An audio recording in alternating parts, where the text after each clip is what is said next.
Hello friends, എല്ലാവർക്കും classic ഫ്ലേവേഴ്സിലേക്ക് സ്വാഗതം. ഇന്ന് നമ്മൾ മഷ്റൂം വെച്ചിട്ട് നല്ല ക്രീമി ആയിട്ടുള്ള ഒരു കറിയാണ് ട്രൈ ചെയ്ത് നോക്കാൻ പോകുന്നത്.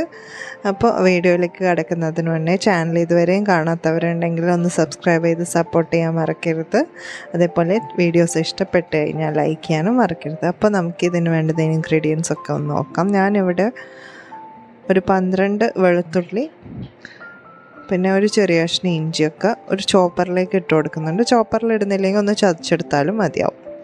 അപ്പോൾ ഇതൊന്ന് ചോപ്പായി വരുമ്പോൾ ഞാനിതിലേക്ക് 1.5 സവാള ഇട്ട് കൊടുക്കുന്നുണ്ട്. അതുകൂടി ഒന്ന് പൊടിയായിട്ട് നമുക്കൊന്ന് ചോപ്പ് ചെയ്തെടുക്കണം. അപ്പോൾ ചോപ്പ് ചെയ്യുന്നില്ലെങ്കിൽ നിങ്ങൾ ഒന്ന് ചെറുതായിട്ടൊന്ന് അരിഞ്ഞെടുത്താൽ മതി. നല്ല പൊടിയായിട്ടാണ് അരിഞ്ഞെടുക്കേണ്ടത്. അപ്പോൾ ഇഞ്ചിയും സവാളയും വെളുത്തുള്ളിയും കൂടി ഒന്ന് ഞാൻ ചോപ്പ് ചെയ്ത് മാറ്റി വെക്കുന്നുണ്ട്. ഇനി ഒരു കടായി അടുപ്പത്ത് വെച്ചിട്ട് അതിലേക്ക് 1 ടേബിൾ സ്പൂൺ വെളിച്ചെണ്ണ ചൂടായി വരുന്ന സമയത്ത് നമുക്ക് ഒരു ചെറിയ കഷ്ണം പട്ട ഇട്ട് കൊടുക്കാം. പിന്നെ അതിലേക്ക് 3 ഗ്രാമ്പൂ ഇട്ട് കൊടുക്കാം. 2 3 ഇട്ട് കൊടുത്താൽ മതി. പിന്നെ ഒരു ബേ ലീഫ് ഇട്ട് കൊടുക്കുന്നുണ്ട്. 2 ഏലക്കായ ഒന്ന് ചതച്ചിട്ട് അതുകൂടി ഇട്ട് കൊടുക്കുന്നുണ്ട്. പിന്നെ നമ്മൾ നേരത്തെ ചോപ്പ് ചെയ്ത ആ മിക്സ് കൂടി ഇതിലേക്ക് ചേർത്ത് കൊടുക്കുന്നുണ്ട്. നന്നായിട്ട് തന്നെ ഒന്ന് വഴറ്റിയെടുക്കണം. ഇതിലേക്ക് 1/2 ടീസ്പൂൺ ഉപ്പ് കൂടി ഇട്ട് കൊടുത്തിട്ട് നമുക്കൊന്ന് വഴറ്റിയെടുക്കണം. ഇഞ്ചി വെളുത്തുള്ളിയുടെയൊക്കെ ആ പച്ചമണം മാറിയിട്ട് ഉള്ളിയൊക്കെ നന്നായിട്ടൊന്ന് വഴന്ന് കിട്ടുന്നുണ്ട് ആവശ്യമുണ്ട്. ഈ സമയത്ത് ഞാനിതിലേക്ക് 1/4 ടീസ്പൂൺ മഞ്ഞൾപ്പൊടി, 1 ടീസ്പൂൺ മുളക് പൊടി, കശ്മീരി മുളക് പൊടി, 1.5 ടീസ്പൂൺ മല്ലിപ്പൊടി, 1/2 ടീസ്പൂൺ എരിവിനുള്ള മുളക് പൊടിയും ചേർത്ത് കൊടുക്കുന്നുണ്ട്. പിന്നെ 3/4 ടീസ്പൂൺ പെരുംജീരകം പൊടിച്ചതും 1/2 ടീസ്പൂൺ ജീരകം പൊടിച്ചതും കൂടി ചേർത്ത് കൊടുത്തിട്ട് അതും കൂടി ഒന്ന് നന്നായിട്ട് മിക്സ് ചെയ്ത് കൊടുക്കുന്നുണ്ട്. ഇനി ഇതിലേക്ക് ഒരു തക്കാളി ചെറുതായിട്ട് അരിഞ്ഞതുകൂടി ചേർത്ത് കൊടുത്തിട്ട് ഒന്ന് മിക്സ് ചെയ്തെടുക്കുന്നുണ്ട്. ഇതിലേക്ക് 1/4 കപ്പ് വെള്ളവും കൂടി ഒഴിച്ചിട്ട് നമുക്ക് ഒന്ന് അടച്ചു വെച്ചിട്ട് കുറച്ച് നേരം ഒന്ന് കുക്ക് ചെയ്യാം. 2-3 ടേബിൾ സ്പൂൺ വെള്ളം ഒഴിച്ച് കൊടുത്താൽ മതി. കൂടുതലായി പോകണ്ട. ആ മസാലയൊക്കെ ഒന്ന് മിക്സായിട്ട് നമുക്ക് ആ തക്കാളി കൂടി ഒന്ന് കുക്കായിട്ട് കിട്ടണം. ഇപ്പോൾ നന്നായിട്ടൊന്ന് കുക്കായി വന്നിട്ടുണ്ട്. ഈ സമയത്ത് ഞാനിത് നന്നായിട്ടൊന്ന് ഉടച്ചു കൊടുക്കുന്നുണ്ട്. ഈ തക്കാളിയൊക്കെ ഒന്ന് നന്നായിട്ട് ഉടച്ചെടുക്കണം. അപ്പോൾ നമ്മുടെ തക്കാളിയൊക്കെ നന്നായിട്ട് മാഷായി കിട്ടിയിട്ടുണ്ട്. ഇനി ഇതിലേക്ക് നമ്മൾ നേരത്തെ ക്ലീൻ ചെയ്ത് വെച്ചിരിക്കുന്ന 200 ഗ്രാം മഷ്റൂം ഞാൻ ഇതിലേക്ക് ചേർത്ത് കൊടുക്കുന്നുണ്ട്. നന്നായിട്ട് ക്ലീൻ ചെയ്തിട്ട് കട്ട് ചെയ്തതാണ്.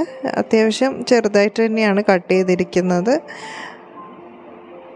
അപ്പോൾ ഇത് ഒരു മസാലയായിട്ട് നന്നായിട്ട് മിക്സ് ആവുന്ന വിധത്തിൽ ഒന്ന് കോട്ട് ചെയ്തെടുത്തതിന് ശേഷം നമുക്കൊന്ന് അടച്ചു വെച്ചിട്ട് കുക്ക് ചെയ്യാം. അപ്പോൾ ഈ മഷ്റൂമിൽ നിന്നുള്ള വെള്ളത്തിൽ തന്നെ അതൊന്ന് കുക്കായി കിട്ടിക്കോളും. അപ്പോൾ ഇത് നന്നായിട്ടൊന്ന് മിക്സായിട്ട് കിട്ടിയിട്ടുണ്ട്. ഇനി നമുക്കിതൊന്ന് അടച്ചു വെച്ചിട്ട് കുക്ക് ചെയ്യാം. കുറച്ച് നേരം വെക്കുമ്പോൾ തന്നെ അതിൽ നിന്ന് വെള്ളം വന്നിട്ടുണ്ടാവും. അപ്പോൾ വെള്ളം വന്നു തുടങ്ങിയിട്ടുണ്ട്. അപ്പോൾ ഞാൻ ഒന്നുകൂടി ഒന്ന് ഇളക്കുന്നുണ്ട്. എൻ്റേത് ഒരു സ്റ്റീലിൻ്റെ കടായി ആയതുകൊണ്ടാണ് ഞാൻ ഇടയ്ക്കിടയ്ക്ക് ഇളക്കി കൊടുക്കുന്നത്. വീണ്ടും അടച്ചു വെച്ചിട്ട് നമുക്ക് ഒന്നുകൂടി ഒന്ന് കുക്ക് ചെയ്തെടുക്കാം. ഇപ്പോൾ നന്നായിട്ട് വെള്ളം വന്നിട്ടുണ്ട്. നമ്മൾ വെള്ളമൊന്നും ചേർത്ത് കൊടുത്തിട്ടുണ്ടായിരുന്നില്ല. അപ്പോൾ മഷ്റൂമിലത്തെ വെള്ളമൊക്കെ ഇറങ്ങി വന്നിട്ടുണ്ടായിരുന്നു. അപ്പോൾ ഈ ഒരു സമയത്ത് ഇത് പെട്ടെന്ന് തന്നെ വെന്ത് കിട്ടും. അപ്പോൾ കൂടുതൽ വെള്ളം ഒഴിച്ച് വേവിക്കേണ്ട ആവശ്യമൊന്നുമില്ല. ഇപ്പോൾ തന്നെ വെന്തിട്ടുണ്ടാവും. അപ്പോൾ നമ്മൾ നേരത്തെ കുരുമുളക് പൊടി ചേർത്തിട്ടുണ്ടായിരുന്നില്ല. 3/4 ടീസ്പൂൺ കുരുമുളക് പൊടി ഈ സമയത്തൊന്ന് ചേർത്ത് കൊടുക്കാം. എന്നിട്ട് വീണ്ടും ഒന്ന് മിക്സ് ചെയ്ത് കൊടുക്കാം.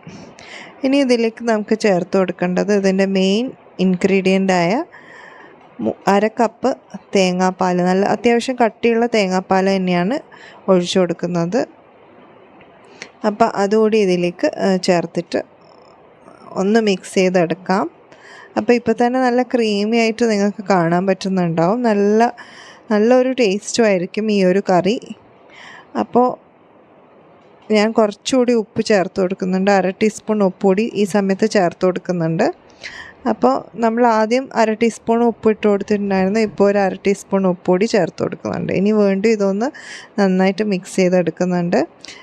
ഒന്ന് തിളച്ച് വരുന്ന സമയത്ത് നമുക്ക് മല്ലിയിലയും 1 ടീസ്പൂൺ കസൂരി മേത്തിയും കൂടി ഞാൻ ഇട്ട് കൊടുക്കുന്നുണ്ട്. അത് ഓപ്ഷണലാണ്. ഇവിടെ എല്ലാവർക്കും അതിൻ്റെ ആ ഒരു ടേസ്റ്റ് ഇഷ്ടമാണ്. നിങ്ങൾക്ക് വേണ്ടാന്നുണ്ടെങ്കിൽ അത് ഒഴിവാക്കാം ആ സ്റ്റെപ്പ്. ഫൈനലി ഞാനിതിലേക്ക് 2 പച്ചമുളക് ഒന്ന് കീറിയിട്ടിട്ട് അതുകൂടി ചേർത്ത് കൊടുക്കുന്നുണ്ട്. അത് തീർത്തും ഓപ്ഷണലാണ്, വേണമെങ്കിൽ മാത്രം ചേർത്ത് കൊടുത്താൽ മതി. അപ്പോൾ അതുകൂടി ചേർത്തിട്ട് നമുക്ക് ഫ്ലെയിം അങ്ങ് ഓഫ് ചെയ്തിടാം. അപ്പോൾ നമ്മുടെ ടേസ്റ്റി ആയിട്ടുള്ള മഷ്റൂം കറി ഇവിടെ റെഡിയാണ്. ചപ്പാത്തിയുടെ കൂടെയും അപ്പത്തിൻ്റെ കൂടെയൊക്കെ കഴിക്കാൻ നല്ല ടേസ്റ്റാണിത്. ചോറിൻ്റെ കൂടെ കഴിക്കാനും നല്ലൊരു അടിപൊളി കോമ്പിനേഷനാണ്. അപ്പോൾ എല്ലാവരും ഈ ഒരു രീതിയിൽ ഒന്ന് ട്രൈ ചെയ്ത് നോക്കിയിട്ട് നിങ്ങളുടെ ഫീഡ്ബാക്ക് പറയാൻ മറക്കരുത്. അതേപോലെ തന്നെ നിങ്ങൾക്ക് വീഡിയോ ഇഷ്ടപ്പെടുകയാണെങ്കിൽ ലൈക്ക് ചെയ്യാനും ഷെയർ ചെയ്യാനും ഒന്നും മറക്കരുത്. അപ്പോൾ നമുക്ക് പുതിയൊരു വീഡിയോ ആയിട്ട് വീണ്ടും കാണാം. അതുവരേക്കും good bye and take care.